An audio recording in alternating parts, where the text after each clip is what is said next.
of what? So also I want to come and hear the High Court. This is Kuchaya Mangwan. Oh, you're coming tomorrow? It's made review, yeah. Oh, yeah, because review. I said it's almost done. Not yet. Yeah, good one. Yeah. Okay. Cool. No, that's fine. All right. No, that's fine.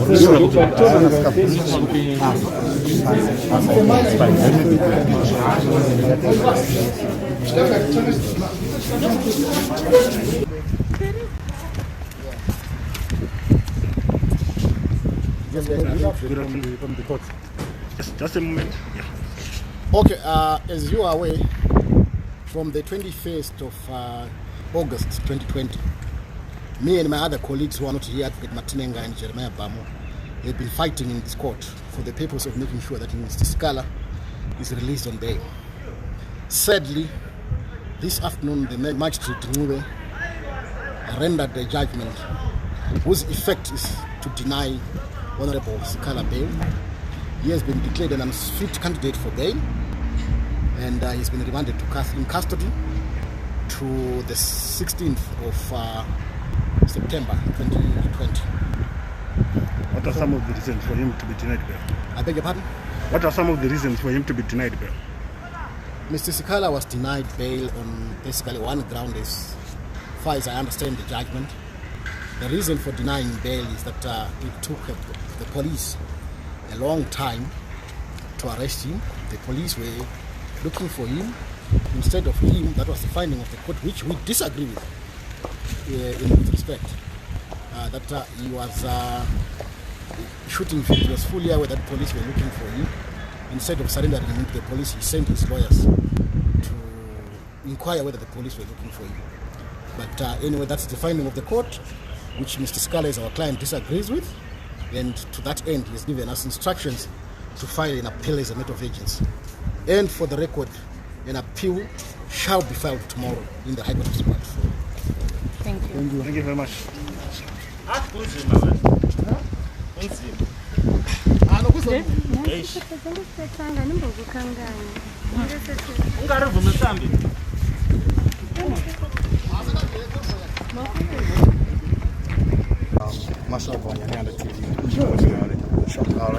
Outside the Magistrates Court, I'm standing with Jacob Ngarivhume. We're standing in solidarity with Sikhala, who just been denied bail. So can you please explain to us what was your own experience when you were being denied bail? I mean, it's horrible. To be denied bail is quite horrible. It's not a nice thing, especially when you know that you are innocent.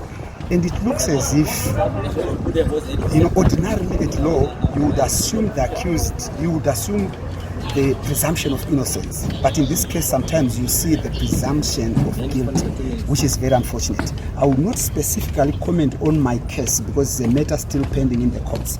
But I think the idea of denying citizens bail when there is no solid ground is very unfortunate, and it's unacceptable. So what effect does that have being denied bail when there's no solid ground? It's sad. I mean, it's sad.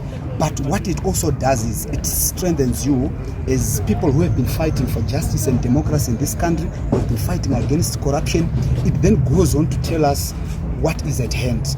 What are the risks that we face as citizens? What are the risks that we face as leaders when it comes to the issue of fighting for the justice of the people in this country?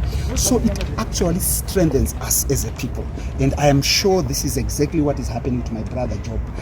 I absolutely know his resilience. I was with him at Kurubi Maximum and we were joking and laughing, and I know inside of him is a big and huge fighting spirit, and he will go through this.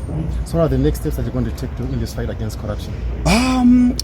Honestly, we will specifically define how we are moving forward after consulting stakeholders. You understand I've been incarcerated for 45 days now.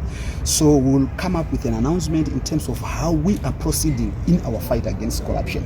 We are not relenting. We are absolutely not relenting, and we have done nothing wrong. We've done everything peacefully, and we'll continue on that path. This is how we are moving forward as citizens and as Zimbabweans. Tomorrow, actually, I'm coming in court. I'm coming to court. I'm going to be here probably for further remand on my case. And we keep fighting. We are not at all deterred by these things that are happening. Mr. Jacob, thank you for your time. Welcome.